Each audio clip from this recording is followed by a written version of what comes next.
قُل لي بقى يعني ده زيتون زيتون مشوي مشوي. والفكرة جات لك إزاي ده حضرتك ده بيتشوي والإقبال عليه إزاي؟ لا 10 على 10 تمام، أنت لأن خلّلته، احنا خليناه تمام، بعد ما خلّلته بيتلسوع بالجريل زي ما انت تمام، شايفاه كده، بياخد زي صعقة كهرباء كده او صعقة لسع كهرباء سخانات.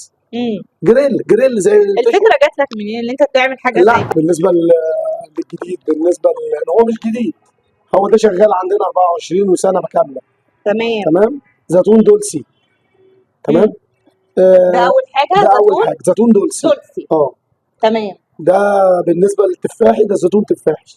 إمم، تمام. او هو نوع اسمه عجيزي بالعلم، أها، ولكن تمام، اللي بيقولوا عليه تفاح عشان كبير احجامه عاليه. تمام، ده زيتون محشي جزر، إمم، كل زيتونه فيها محشيه جزر. تمام، تمام. ده أنت اللي حاشيه جزر، احنا اللي حاشينه جزر، تمام، بنخليه من النقع ونحشيه جزر. إمم، ده زيتون اسباني، بيكوال اسباني، ده المفروض انه بيتعصر منه زيت.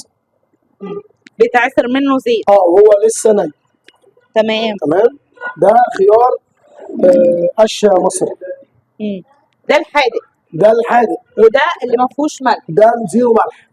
تمام، الزيرو ملح بقى ده مين اللي بيبقى ده مثلًا زيرو ملح بيشتري؟ بيجي لنا من بره مستورد.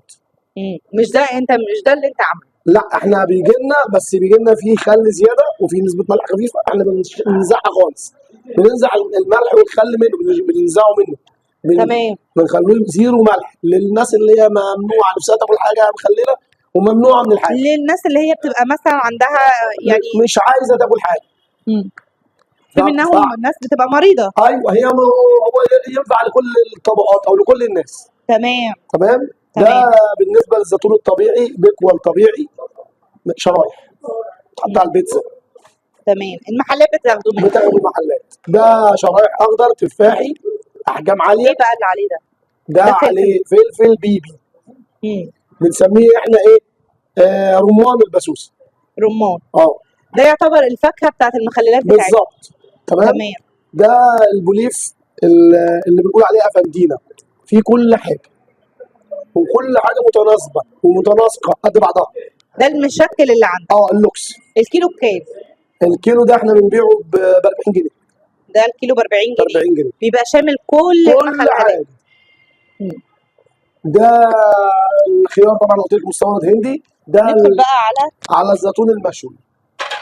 قُل لي بقى يعني ده زيتون زيتون مشوي مشوي. والفكرة جات لك إزاي ده حضرتك ده بيتشوي والإقبال عليه إزاي؟ لا 10 على 10 تمام، أنت لان خلّلته، احنا خليناه تمام، بعد ما خلّلته، بيتلسوع بالجريل زي ما انت تمام، شايفاه كده، بياخد زي صعقة كهرباء كده او صعقة لسع كهرباء سخانات. إمم، جريل زي الفكرة جات لك منين إن أنت تعمل حاجة لا زي كده؟ ده كان اصلا الاسبان هم اللي عملوه، أنت خدت الفكرة منهم، من اسبانيا، تمام، مش احنا اللي اخترعناها يعني. إمم، الجماعه الاجانب هم اللي اخترعوا ده، الفكرة بقى دي يعني عليها بس احنا إقبال، زودنا عليه، هم بيخلوه 100 ملح، احنا حطينا له زيت زيتون بكر. إمم، تمام. تمام، محطوط عليه مكسرات بقى، كاجو وعين جمل والكلام ده، اهم، لكيف المزاج يعني. المزاج، اه تمام، يعني أنت ده كمان اسمه بتقول زيتون لي المزاج. تمام، أنت بتقول لي بياخدوه مثلًا ممكن في سهرة مثلًا ايوه يتاخد قاعده زي اللب زي السوداني، اي حاجه تسالي. تسالي.